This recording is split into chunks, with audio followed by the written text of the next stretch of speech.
기쁘고 특별한 주일입니다. 우리 교회를 31년 전에 하나님께서 세워주시고 31년 동안 지켜주신 교회의 생일날입니다. 오늘까지 우리 교회를 지켜주신 하나님께 먼저 감사를 드리고 변치 않는 마음으로 교회를 위해 수고해 주시는 성도 여러분들께도 감사를 드립니다. 그리고 이 기쁜 생일날에 우리 교회 성도님들의 인도를 받아서 우리 교회를 처음 찾아주신 새로 오신 분들에게도 환영의 말씀을 드리고 감사를 드립니다. 제가 보니까 한 30분쯤 오늘 우리 교회에 새로 오신 분들이 있는데, 그런 의미에서 주변 분들과 격려하며 인사하면 좋겠습니다. 잘 오셨습니다. 환영합니다. 축복합니다. 네, 오늘 우리 교회에 처음 오신 분들, 예수님의 초청소리를 듣고 예수 믿는 그런 역사가 일어나면 좋겠습니다. 제독 철학자인 한병철 교수가 적었듯이 오늘날 저와 여러분은 참 필요한 시대, 필요한 사회를 살아가고 있다, 이런 생각을 자주 하게 됩니다. 우리 국민 모두가 오늘날 얼마나 힘들고 피곤한 시대를 살아가고 있는지 모릅니다. 그래서 반대 급부로 많은 분들이 쉼과 안식을 요구하며 또 추구하는 시대를 우리가 살아가고 있습니다. 며칠간만이라도 일손을 내려놓고 쉬겠다는 마음으로 해외여행을 떠나는 분들이 종종 있고, 그래서인지는 몰라도 지난 몇 년간 우리 성도님들의 모습을 보아도 해외여행을 떠나는 가족들이 많아지고 있다 하는 것을 볼 수 있습니다. 멀리 여행을 떠나지 못하는 분들은 캠핑이나 레저 활동을 통해서 잠시라도 쉼의 시간을 가지려는 분들도 점점 많아지고 있습니다. 정부에서도 가능하면 근로 시간을 줄이고 여가의 시간을 국민들에게 늘려줄 것을 권고하는 그런 시대가 펼쳐지고 있습니다. 예전에 우리 어르신들이 일하기 위해 쉰다, 그런 말씀을 종종 들려주셨는데, 오늘날 시대의 모토는 쉬기 위해서 일한다, 이렇게 표현될 수 있을 것 같습니다.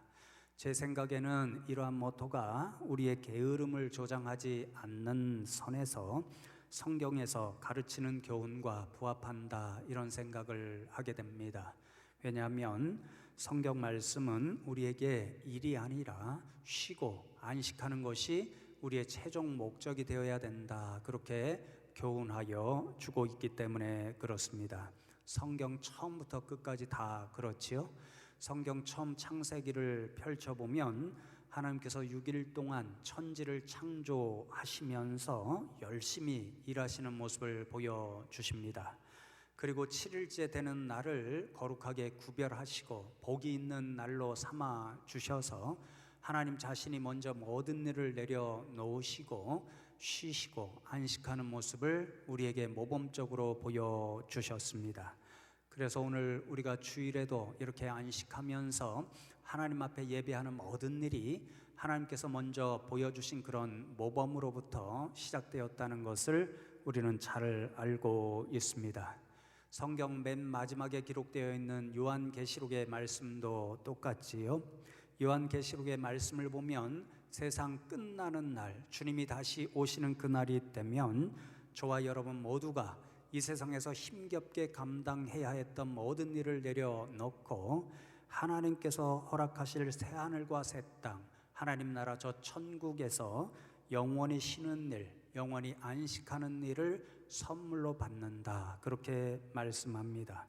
그렇기 때문에 성경의 가르침에 따르면 저와 여러분이 이 세상 살아가면서 궁극적으로 소망해야 하는 일이 바로 일하는 것이 아니고 영원히 쉬고 안식하는 일에 있다라는 것을 잘 알 수 있습니다. 이 말씀을 생각하고 또 요즘 우리가 살아가는 이 시대, 이 사회를 바라보면서 성경에서 약속하는 이 쉼과 안식이 정말로 절실하게 필요한 시대다, 이런 생각을 해 보았습니다. 왜냐하면 여기에 있는 성도님들의 모습을 보아도 그렇고 또 우리 국민들의 요즘 생활의 모습도 보며도 그렇고 얼마나 피로하고 힘든 시대를 살아가고 있는지 모르기 때문에 그렇습니다. 제 주변에 있는 많은 성도님들 또 다른 분들도 제게 종종 말씀하시기를, 목사님 경제가 너무 어렵습니다, 이렇게 하소연하시는 분들이 많이 있고요. 또 우리나라 주변을 둘러싼 강대국과의 외교 관계도 결코 쉽지 않아서 그런 모습들을 보면 우리가 늘 마음이 힘들고 불안한 모습도 갖게 됩니다. 또 남북 관계가 참 평화롭고, 그래서 이 땅에 이제 더 이상의 전쟁도 없고 싸움도 없겠다, 이런 마음을 가지면 좋을 텐데 그런 모습과는 전혀 다른 모습들이 나타나서 때때로 우리 국민들의 마음을 힘들게 하고 있습니다. 그리고 요즘 모습을 보면 거의 매일같이 이 땅에서 어찌되었든 간에 함께 살아가야 할 이웃들이 양진영으로 갈라져서 서로를 미워하고 갈등하는 모습을 바라볼 때 가슴이 찢어지는 그런 것을 느끼게 됩니다. 더욱이 이렇게 힘들고 피곤한 시대를 살아가는 국민들에게 위로를 주고 쉼과 안식을 주어야 할 지도자들의 모습을 보면 얼마나 더 답답한지 모릅니다. 그래서 이 시대를 바라볼 때 한숨과 탄식이 나오는 것을 금할 수가 없습니다. 오늘 이러한 저와 여러분들에게 말씀을 통해서 예수님께서는 듣기만 해도 정말 가슴이 벅차오르고 기쁜 말씀을 약속해 주십니다. 오늘 본문 마태복음 11장 28절에서 예수님께서는 수고하고 무거운 짐진 자들아 다 내게로 오라, 내가 너희를 쉬게 하리라, 그렇게 약속해 주십니다. 수고한다는 말은 지치고 낙담이 되고 피곤하여서 주저앉아 있는 사람들의 모습을 이야기합니다. 왜 이토록 예수님의 말씀을 듣고 있는 사람들이 지치고 낙담하고 피곤하고 주저앉아 있는가? 무거운 짐을 지고 있기 때문에 그렇습니다.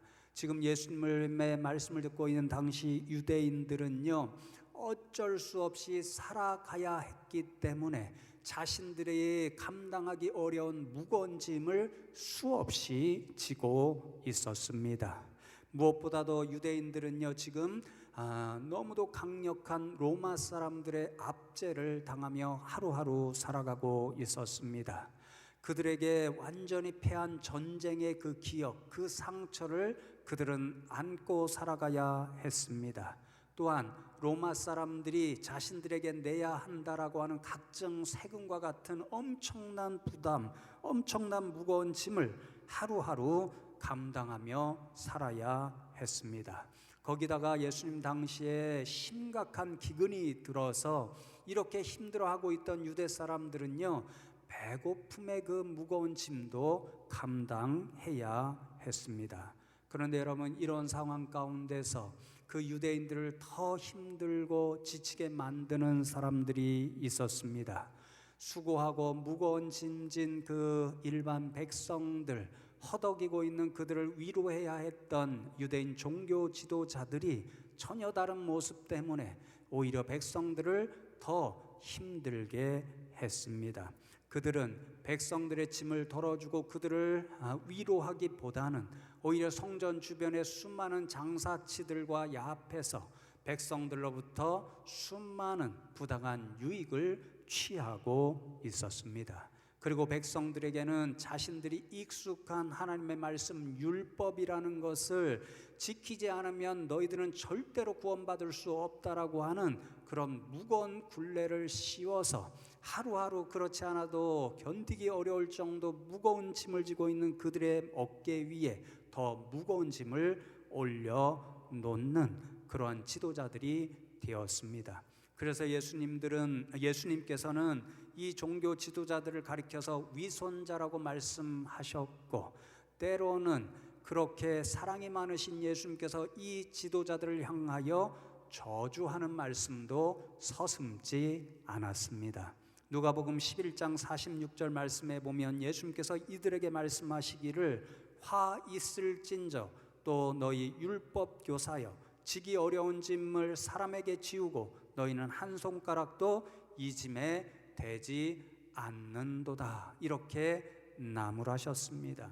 하나님의 말씀을 가지고 무거운 짐을 지고 하루하루 허덕이며 피곤한 삶을 살고 있는 백성들을 가장 최전선에서 위로하고 쉬게 해주어야 할 종교 지도자들의 모습이 이러한 모습으로 오히려 백성들을 더 괴롭게 만들고 더 아프게 만들고 있었습니다. 그러니 당시의 모든 유대인들은 그 누구에게서도 위로의 말 한마디를 제대로 들을 수 없었고 그 어디서도 제대로 쉼과 안식을 맛볼 수가 없었습니다. 바로 이러한 상황 가운데서 예수님의 초청의 말씀, 수고하고 무거운 짐진 자들아 다 내게로 오라, 내가 너희를 쉬게 하리라는 이 예수님의 말씀은 복음 중에 복음이었고 참으로 기쁜 소식이었습니다. 그런데 성도 여러분, 당시의 모든 누구도 백성들에게 안식도 주지 못하고 쉼도 주지 못하는 이 상황 가운데서 어찌 예수님 혼자서 이 누구든지 오게 되면 쉼을 주겠다, 안식을 주겠다 그렇게 약속하실 수가 있었던 것일까요? 여러분 29절 말씀에 보면 예수님은 내가 이러한 사람이기 때문에, 이러한 분이기 때문에 나에게 오는 누구에게든지 쉼을 줄 수 있다 그렇게 말씀하십니다. 나는 마음이 온유하고 겸손하니 그렇게 말씀하시지요. 헬라어 원문을 보면 나는 마음이 온유하고 겸손하기 때문에 이렇게 기록이 되어 있습니다. 그러니까 예수님께서는 자신이 온유하고 겸손하시기 때문에 누구든지 예수님께로 오는 사람은 다 받아주시고 누구든지 쉼을 주실 수 있다, 이런 말씀이 됩니다. 온유하다는 말은 친절하고 너그러워서 누구든지 오면 다 환영하고 받아준다, 이런 뜻을 가지고 있고요. 겸손하다는 말은 의도적으로 자신을 낮추어서 지도자들이라면 가까이 가지 않는 대상일지라도 낮고 천한 사람들에게도 기꺼이 간다, 이런 뜻을 가지고 있습니다. 여러분 복음서를 보면 예수님이 진짜 이런 모습으로 세상을 살아가셨지요. 온유하고 겸손했던 예수님께서는요, 당시 지도자들 또 좀 전에 말씀드렸던 유대인 종교 지도자들과는 전혀 다른 모습으로 살아가셨습니다. 온유하고 겸손하신 예수님은요, 당시의 지도자들이나 사람들이 전혀 가까이 하지 않는 대상, 정말 그때 당시에 가장 무거운 짐을 지고 너무도 지치고 피곤해했던 인생들, 가난하고 외면당했던 그런 사람들에게도 기꺼이 가셨고 그런 사람들과 함께 식탁의 교제를 나누시고 그들을 다 받아주셨습니다. 그래서 여러분 때때로 유대인 종교 지도자들이 바라볼 때에 죄인들과 함께 했기 때문에 예수님을 가리켜서 죄인들의 친구다 이렇게 조롱할 정도로 예수님은 누구나 다 받아주시고 당시 지도자들이나 높에 있는 사람들이 가까이 가지 않는 그 사람들에게도 가까이 가 주셨습니다. 뿐만 아니라 예수님께서는 사람이 되셔서 사람의 모든 고통, 아픔을 친히 겪으셨기 때문에 모든 사람들의 아픔을 누구보다도 잘 이해해 주셨습니다. 사람들이 무거운 짐을 지고 왜 이토록 힘들어하는가, 왜 고통스러워하는가, 왜 눈물 흘리고 탄식하는가, 그것을 누구보다도 잘 아셨기 때문에 수고하고 무거운 짐진 자들이 다 예수님께 오면 그들을 다 받아주시고 위로해 주셨습니다. 그래서 예수님께 나오는 사람들은 예수님의 위로를 받고 쉼을 누릴 수가 있었습니다. 여러분 제가 미국 유학 시절에 이런저런 모양으로 참 힘든 일들이 많이 있었는데요. 한 사람이 아직도 잊혀지지 않고 기억나는 이름이 있습니다. 앞에 이름은 까먹었는데요. 뒤에 이름이 뿌라거입니다. 독일 출신의 선조들이 있고 미국에 와서 산 그 후손인데요. 이 사람이 변호사였습니다. 외국 학생들을 굉장히 힘들게 했습니다. 외국 학생들을 보호해 주라는 위치를 주었는데요. 그 위치를 오히려 저와 같은 외국 학생들이 미국에 와서 살게 되잖아요. 그러면 학교에서만 머물러라. 밖에 나가서 일하지 말아라. 밖에 나가서 일하다가 나한테 걸리면 재미없다. 당장 추방이다. 그러니까 하나부터 열까지 외국 학생들을 도와주는 것이 아니라 외국 학생들 한 사람 한 사람을 감시하는 것처럼 그렇게 행동하고 말하고, 그래서 얼마나 괴로웠는지 모릅니다. 어떤 한 목사님은요, 신학교에서 좀 생활이 어려워서 또 다니시는 교회에서 좀 사역을 해달라고 하니까 사역을 하셨는데 그만 이분에게 들켜서 굉장한 어려움을 당하고 말았습니다. 그래서 그분의 이름을요, 뿌락어라 하지 않고 뿌락지다 그렇게 했습니다. 그 정도로 힘들었죠. 저도 그분 한마디 한마디 듣는 게 얼마나 괴롭고 힘들었는지 모릅니다. 말도 잘 통하지 않는 사회에 와서, 다른 나라에 와서 공부하는 것도 쉽지 않는데 도와주라고 한 사람이 그렇게 힘들게 하니까 얼마나 괴롭고 힘들었는지, 정말 그렇지 않아도 무거운 짐을 지고 공부하고 있는데 그 사람만 만나면, 그 사람의 이름만 듣게 되면요, 그 짐이 더 무거워지는 것을 늘 경험하며 아파해야 했습니다. 그런데 그럴 때마다 제가 힘과 용기를 얻는 대상이 있었습니다. 제 지도 교수님이셨습니다. 제 상황을 너무도 잘 아니까요, 힘들지 그렇게 이야기하면서 그래도 너는 할 수 있어, 내가 도와줄게, 힘들 때마다 나한테 찾아와, 그러면 내가 도와주고 너 공부 잘 마칠 수 있도록 그렇게 해줄게, 그렇게 말씀하실 때마다 얼마나 위로가 되고 얼마나 힘이 되고 또 용기가 솟아났는지 모릅니다. 여러분, 예수님이 바로 이러한 분이 되어주시겠다라고 약속하십니다. 예수님은요, 사람이 어떤 모습으로 아파하고 고통하는지 친히 경험하셨기 때문에 저와 여러분이 아파하고 무거운 짐 지고 힘들어하는 것을 누구보다도 잘 아십니다. 그래서 수고하고 무거운 짐 찾는 누구든지 예수님께 가면 그 무거운 짐을 받아주시고요, 위로해 주시고요, 힘과 용기를 주시는 분입니다. 그러니 오늘 이 자리에 나와 있는 우리 성도님들, 그리고 오늘 처음으로 우리 교회에 나오신 분들 가운데 이 시대에 참으로 힘겹고 필요한 시대 가운데 지친 분들이 있다면, 또 힘든 분들이 있다면, 고통 중에 계신 분이 있다면 예수님의 이 초청 소리에 아멘으로 응답하시면 좋겠습니다. 수고하고 무거운 짐진 자들아 다 내게로 오라, 내가 너희를 쉬게 하리라 하신 예수님께서 저와 여러분이 다 가시면 받아주시고 위로해 주시고 힘과 용기를 주시고 힘을 주실 줄로 믿습니다. 그러나 사랑하는 성도 여러분, 예수님께서 우리를 쉬게 해주신다고 해서 우리가 지고 있는 무거운 짐이 다 사라진다는 뜻은 아닙니다. 우리는 이 세상을 살아갈 때 여전히 짐을 지며 살아갈 수밖에 없습니다.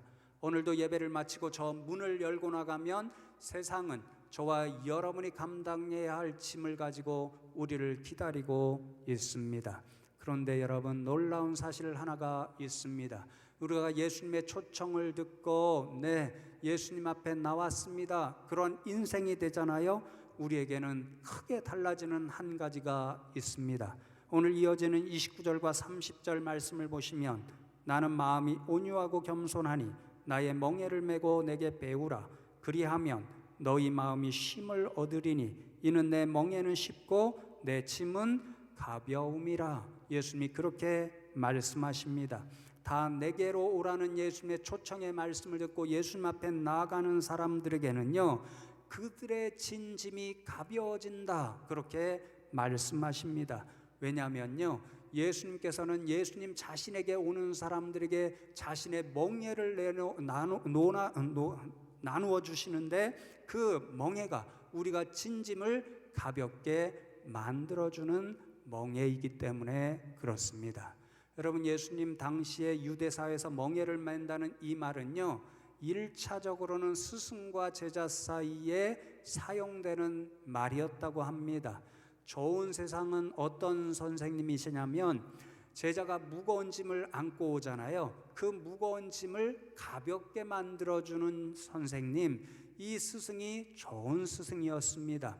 여러분 예를 들어 요즘 우리 아이들을 보니까요, 여러 과목이 있는데 수학 과목을 특히 제일 어려워하는 그런 학생들이 많이 있습니다. 어떤 한 학생이 있는데 수학 때문에 진짜 머리가 아프고 무거운 짐 진 것처럼 가슴이 답답합니다. 그 무거운 짐을 지고 선생님을 찾아갔습니다. 그랬더니 선생님이 야, 이 문제 내가 잘 풀 수 있는 방법을 알아. 내가 알려줄 테니, 내가 도와줄 테니 염려하지 마. 이렇게 말씀하시고 그 학생에게 그 수학 문제를 풀 수 있는 좋은 방법을 알려줍니다. 그러면 이 학생이 어떨까요? 그 무거웠던 짐이 가벼워지는 거지요. 그래서 여러분, 좋은 선생님이 된다, 멍에를 매게 해준다, 이것은요, 학생이 진 무거운 짐을 함께 져줌으로써 그 짐을 가볍게 해주는 선생님, 이 선생님이 좋은 선생님이다 라는 뜻을 가지고 있습니다. 예수님의 약속이 바로 그것입니다. 예수님께서 수고하고 무거운 짐을 가지고 자신에게 찾아오는 사람들에게는요, 자신의 멍에를 매게 하시고 그 멍에를 통하여 그 짐을 가볍게 해주시겠다, 그런 약속의 말씀입니다. 예수님과 당시 유대인 종교 지도자들 사이의 차이가 여기에 있습니다. 좀 전에 누가복음 말씀을 통해서 나누었듯이 당시 유대인 지도자들은 이스라엘 백성들에게 율법의 무거운 짐을 지게 해놓고는 자신들은 그 짐에 손을 대지도 않았습니다. 그 백성들의 무거운 짐을 함께 져주지도 않았습니다. 그런 무거운 짐을 지고 정말 지치고 낙담하여 있는 그들에게 위로도 한마디 해주지 않았습니다. 그런데 여러분, 예수님께서는 무거운 짐을 지고 오는 모든 사람들에게 자신의 멍에를 메어 주심으로써 그 짐을 가볍게 해주시겠다, 그렇게 약속하시는 거지요. 여러분, 제가 어린 시절에요, 시골에 살았었는데요, 시골에 이렇게 학교를 갔다 오든지 아니면 동네에서 놀고 이렇게 할 때에 가끔 어른들이 손수레, 어린 시절에 리어카라고 그랬는데 손수레를 끌고 가시잖아요. 그러면 동네가 이렇게 약간 비탈길로, 우리 교회 올라올 때 이 길처럼 그것보다 심하지는 않지만 이렇게 비탈길을 끌고 올라가십니다. 그러면 혼자 끌고 가시니까 짐은 잔뜩 실려 있고 무겁잖아요. 힘들게 끌고 올라가시는 그 어른의 모습을 보면요, 제가 어린 시절에 왠지 도와드려야겠다 이런 마음이 생깁니다. 그럼 가방을 메고서는 달려가서 말씀드리지 않고 뒤에서 이렇게 밀어드립니다. 그러면 영락없이 손수레를 힘겹게 끌고 가시는 그 어르신들께서요, 뒤를 돌아보십니다. 왜 그럴까요? 갑자기 손수레의 짐이 가볍게 느껴졌기 때문에 도대체 이게 무슨 일인지 확인하시기 위해서 뒤를 돌아보시는 거지요. 제 모습을 보시고는 씩 웃으면서 고맙다 이렇게 말씀하시고는 손수레를 훨씬 더 가볍게 끌고 가신 그 어르신의 모습이 아직도 기억이 납니다. 여러분, 힘이 약한 어린 아이가 이렇게 함께 짐을 져 주어도 짐의 무게가 훨씬 가벼워집니다. 하물며 예수님께서 저와 여러분의 무거운 짐을 함께 져 주시면 저와 여러분이 지고 있는 짐은 훨씬 더 가벼워질 수 있습니다. 여러분, 예수님 당시에 팔레스타인 지역에서는 한 마리의 소가 밭을 가는 것보다 두 마리의 소가 함께 갈게 했다고 합니다. 그때 사용하는 것이 예수님 말씀하시는 멍에입니다. 두 마리의 소가 같이 질 수 있도록 멍에를 만들어서 두 소를 함께 묶어서 밭을 갈게 하는 거지요. 그러면 그만큼 두 마리의 소가 각자 감당해야 할 짐, 그 무게는 가벼워지게 되어 있습니다. 더욱이 강한 소, 힘이 더 센 소가 중심을 잡고 밭을 갈게 인도해 주는데요. 그러면 힘이 약한 소는 강한 소가 이끌어 가는 대로 따라가면서 조금 일을 도와주면 되는 거지요. 그러면 약한 소가 감당해야 하는 그 짐과 무게는 훨씬 더 가벼워져서 그 짐을 잘 감당할 수 있는 소가 되는 것입니다. 여러분, 예수님께서 말씀하신 자신의 멍에를 지라는 뜻이 바로 이것입니다.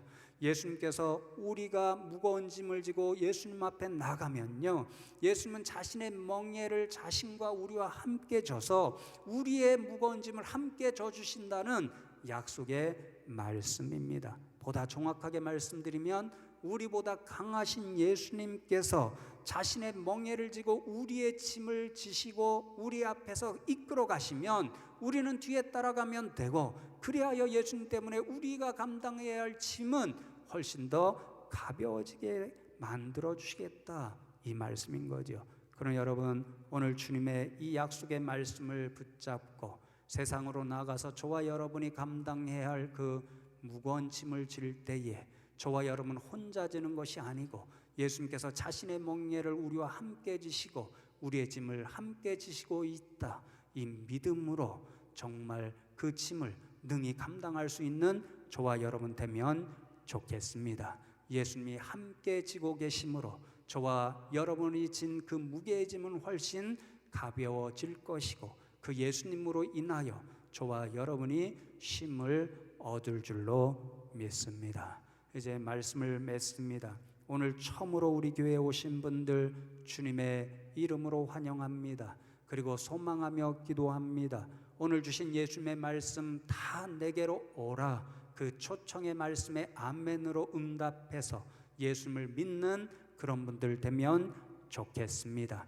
다 내게로 오라 말씀하십니다. 누구든지 예수님께로 나올 수 있다는 말씀입니다. 어떤 짐을 지고 있어도 상관없습니다. 심지어 죄의 짐을 지고 있을지라도 예수님은 다 환영하고 받아주시고 쉼과 안식을 주십니다. 오늘 그런 예수님을 만나는 믿음의 역사가 일어나면 좋겠습니다.